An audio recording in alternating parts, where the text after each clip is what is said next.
প্রিয় ষষ্ঠ শ্রেণীর শিক্ষার্থীরা, আজকের ভিডিওতে আমরা সমাধান করব তোমাদের গণিত বইয়ের অনুশীলনী 4.3-এর 39 এবং 40 নম্বর। প্রথমে 39 number, A square B square C square তিনটি বীজগণিতীয় রাশি হলে ক নম্বরে প্রশ্ন হচ্ছে বি স্কোয়ারের সাংখ্যিক সহগ কত। তো চলো শুরু করা যাক। তো 39 নম্বরের ক নম্বর, বি স্কোয়ারের সাংখ্যিক সহগ কত। আমরা জানি কোনো একপদী রাশিতে চলকের সাথে যখন কোনো সংখ্যা গুণক হিসাবে যুক্ত থাকে তখন ওই গুণককে রাশিটির সাংখ্যিক সহগ বা সহগ বলে। যেমন এখানে বি স্কোয়ার হচ্ছে একটি একপদী রাশি এবং এই একপদী রাশির চলক হচ্ছে বি। এই বি এর সাথে বা এই যে বি স্কোয়ার আছে বি স্কোয়ারের সাথে এখানে যে সংখ্যাটি গুণক হিসাবে যুক্ত থাকবে সেটি হচ্ছে এই বি স্কোয়ারের সাংখ্যিক সহগ। যেমন এখানে আমরা এইভাবে লিখতে পারি যে B square equal 1 into B square. এখানে 1-এর সাথে যদি বি স্কোয়ার গুণ করা হয় তাহলে বি স্কোয়ারই হবে। সুতরাং এখানে বি স্কোয়ারের সাথে এই যে গুণক হিসাবে 1 সংখ্যাটি যুক্ত আছে, তাহলে এখানে 1 হচ্ছে বি স্কোয়ারের সাংখ্যিক সহগ। তো আমরা লিখব সুতরাং বি স্কোয়ারের সাংখ্যিক সহগ 1। তারপরে খ নম্বর, এ স্কোয়ারের দ্বিগুণের সাথে সি স্কোয়ারের 3 গুণ যোগ করো। প্রথমে এ স্কোয়ারের দ্বিগুণ করব, তারপরে সি স্কোয়ার 3 গুণ করব, তারপরে যোগ করব। এখানে এ স্কোয়ারের দ্বিগুণ হলো 2a স্কোয়ার এবং সি স্কোয়ারের 3 গুণ হলো 3c স্কোয়ার। সুতরাং এখন এই 2a স্কোয়ার এবং 3c স্কোয়ার এদের পরস্পর যোগ করব। সুতরাং যোগফল 2a square plus 3c square. যেহেতু বলেছে যে এ স্কোয়ারের দ্বিগুণ এবং সি স্কোয়ারের 3 গুণ এগুলো যোগ করতে হবে, প্লাস করতে হবে, তাহলে আমরা এইভাবে লিখতে পারি 2a square plus 3c square. এটি হচ্ছে ক্ষয়ের অ্যান্সার। তারপরে গ নম্বর, এ স্কোয়ারের 3 গুণ থেকে বি স্কোয়ারের দ্বিগুণ বিয়োগ করে বিয়োগফলের সাথে সি স্কোয়ারের 4 গুণ যোগ করো। আমরা প্রথমে এ স্কোয়ারের 3 গুণ কী সেটা দেখব, তারপরে বি স্কোয়ারের দ্বিগুণ কী সেটা দেখব, তারপরে সি স্কোয়ারের 4 গুণ কী সেটা দেখব, তারপরে যোগ বিয়োগ করব। আমরা প্রথমে এ স্কোয়ারের 3 গুণ করব। এ স্কোয়ারের 3 গুণ হলো 3a স্কোয়ার এবং বি স্কোয়ারের দ্বিগুণ হলো 2b স্কোয়ার। এখন এই এ স্কোয়ারের 3 গুণ থেকে বি স্কোয়ারের দ্বিগুণ বিয়োগ করতে হবে। তো এখানে যে এ স্কোয়ারের 3 গুণ 3a স্কোয়ার আছে, এই 3a স্কোয়ার থেকে বি স্কোয়ারের দ্বিগুণ 2b স্কোয়ার বিয়োগ করতে হবে। তো আমরা এটাকে এইভাবে লিখতে পারি 3a স্কোয়ার থেকে 2b স্কোয়ারের বিয়োগফল 3a square minus 2b square. তারপর কি বলছে যে এই বি স্কোয়ারের দ্বিগুণ বিয়োগ করে বিয়োগফলের সাথে সি স্কোয়ারের 4 গুণ যোগ করতে হবে। তো সি স্কোয়ারের 4 গুণ হলো 4c স্কোয়ার। এখন এই যে 4c স্কোয়ার আছে এই 4c স্কোয়ার বিয়োগফলের সাথে যোগ করব। তো বিয়োগফলের সাথে 4c স্কোয়ার যোগ করলে যোগফল হবে, এটা তো আগেই বিয়োগফল পেয়েছি, 3a স্কোয়ার থেকে 2b স্কোয়ার বিয়োগ করেছিলাম, এই বিয়োগফলের সাথে সি স্কোয়ারের 4 গুণ অর্থাৎ 4c স্কোয়ার যোগ করব। তাহলে আমরা লিখতে পারি 3a square minus 2b square plus 4c square. এখন যদি এই ফার্স্ট ব্র্যাকেটটি আমরা উঠিয়ে দিই 3a square minus 2b square plus 4c square, এটি লিখতে পারি। এটি হচ্ছে গ নম্বরের অ্যান্সার। তারপরে 40 নম্বর, একটি খাতার দাম x টাকা, একটি কলমের দাম y টাকা এবং একটি পেন্সিলের দাম z টাকা হলে ক নম্বরে প্রশ্ন হচ্ছে 3টি খাতা ও 2টি কলমের মোট দাম কত। তো প্রথমে আমরা 3টি খাতা এবং 2টি কলমের দাম বের করব, তারপরে এই 3টি খাতা এবং 2টি কলমের দামকে যোগ করব, তাহলে মোট দাম পেয়ে যাব। তো দেয়া আছে একটি খাতার দাম x টাকা, তাহলে আমরা 3টি খাতার দাম বের করব। সুতরাং 3টি খাতার দাম 3 ইন্টু এক্স, 3 গুণ এক্স ইকুয়াল 3x টাকা। এবার একটি কলমের দাম থেকে আমরা 2টি কলমের দাম বের করব। একটি কলমের দাম y টাকা, সুতরাং এখানে 2টি কলমের দাম হবে 2 ইন্টু ওয়াই ইকুয়াল 2y টাকা।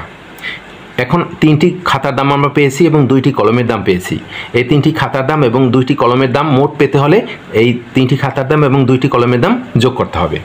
সুতরাং 3টি খাতা ও 2টি কলমের মোট দাম 3x প্লাস 2y টাকা। তারপর খ নম্বর, 5টি খাতা ও 4টি পেন্সিলের মোট দাম থেকে 10টি কলমের দাম বাদ দিলে কত হবে বীজগণিতীয় রাশির মাধ্যমে প্রকাশ করো।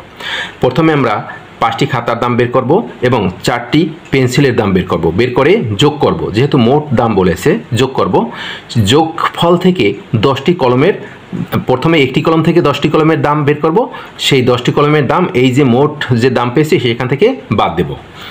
খ নম্বরে একটি খাতার দাম দেওয়া আছে x টাকা, তাহলে 5টি খাতার দাম হবে তার 5 গুণ অর্থাৎ 5 ইন্টু এক্স ইকুয়াল 5x টাকা। এবারে 8টি পেন্সিলের দাম বের করব একটি পেন্সিল থেকে। একটি পেন্সিলের দাম z টাকা। তো সুতরাং 8টি পেন্সিলের দাম হবে 8 × z ইকুয়াল 8z টাকা।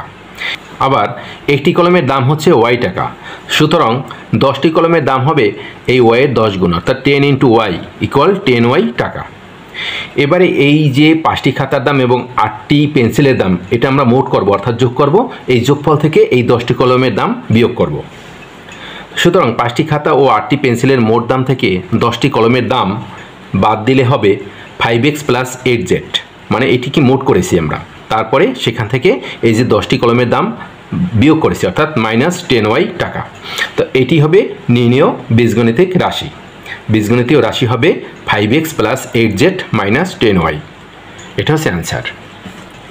তারপরে গ নম্বর 3x - 2y + 5z দ্বারা কি বোঝায়? y ও z এর সাংখ্যিক সহগ কত? x, y ও z এর সাংখ্যিক সহগগুলোর গুণফল কত? তিনটি প্রশ্ন। প্রথমে 3x - 2y + 5z দ্বারা কি বোঝায় সেটি আমরা দেখব। এখানে 3x হলো 3টি খাতার দাম, যেহেতু x হলো একটি খাতার দাম তাহলে 3x হলো 3টি খাতার দাম, আর 2y হলো 2টি কলমের দাম। যেহেতু একটি কলমের দাম হচ্ছে y টাকা তাহলে 2y হচ্ছে এখানে 2টি কলমের দাম, এবং 5z হলো 5টি পেন্সিলের দাম। যেহেতু একটি পেন্সিলের দাম z টাকা, সুতরাং 5z দ্বারা বোঝাবে 5টি পেন্সিলের দাম। এখন যেহেতু এখানে 3x - 2y আছে, তার সাথে 5z আছে, তাহলে এই 3x - 2y + 5z দ্বারা বোঝায় 3টি খাতার দাম থেকে 2টি কলমের দাম বিয়োগ করে বিয়োগফলের সাথে 5টি পেন্সিলের দাম যোগ। প্রথমে এই 3টি খাতার দাম থেকে 2টি কলমের দাম বিয়োগ করব, বিয়োগফলের সাথে 5টা পেন্সিলের দাম যোগ করব, সেটি বোঝায় এই 3x - 2y + 5z দ্বারা। তারপরে গ নম্বরে পরের যে প্রশ্নটি আছে আংশিক, যে y ও z এর সাংখ্যিক সহগ কত? y এবং z এর সাংখ্যিক সহগ দেখো, এখানে 3x - 2y + 5z এ y এর সাংখ্যিক সহগ হচ্ছে -2। y এর সাথে এখানে y এর সাথে গুণক হিসাবে যুক্ত আছে -2, সুতরাং এখানে y এর সাংখ্যিক সহগ হচ্ছে -2 এবং z এর সাথে গুণক হিসাবে যুক্ত আছে 5, সুতরাং z এর সাংখ্যিক সহগ হচ্ছে 5। তারপরে x, y ও z এর সাংখ্যিক সহগগুলোর গুণফল কত? এখন এখানে যে সাংখ্যিক সহগগুলো আছে এই রাশিটির, সেই সাংখ্যিক সহগগুলো আমরা গুণ করব। দেখো 3x - 2y + 5z রাশিতে x, y ও z এর সাংখ্যিক সহগের গুণফল হবে কত? x এর সাংখ্যিক সহগ হচ্ছে 3, তাহলে 3 এর সাথে গুণ হবে y এর সাংখ্যিক সহগ -2, এই গুণ -2 ইন্টু এই z এর সাংখ্যিক সহগ +5, তাহলে গুণ হবে 5। তাহলে এই তিনটি সংখ্যা যদি গুণ করি তাহলে হবে -30, কেননা এখানে 3 সাথে আছে প্লাস, এই 5 এর সাথেও আছে প্লাস, প্লাসে প্লাসে প্লাস, এবং সেই প্লাস এবং এই যে 2 এর সাথে আছে মাইনাস, প্লাসে মাইনাসে মাইনাস। তারপরে এই সংখ্যাগুলো যদি গুণ করি 3 × 6 = 5 × 30, তাহলে -30 হবে এই রাশির যে x এবং y, z এই তিনটি যে চলকের সাংখ্যিক সহগের গুণফল।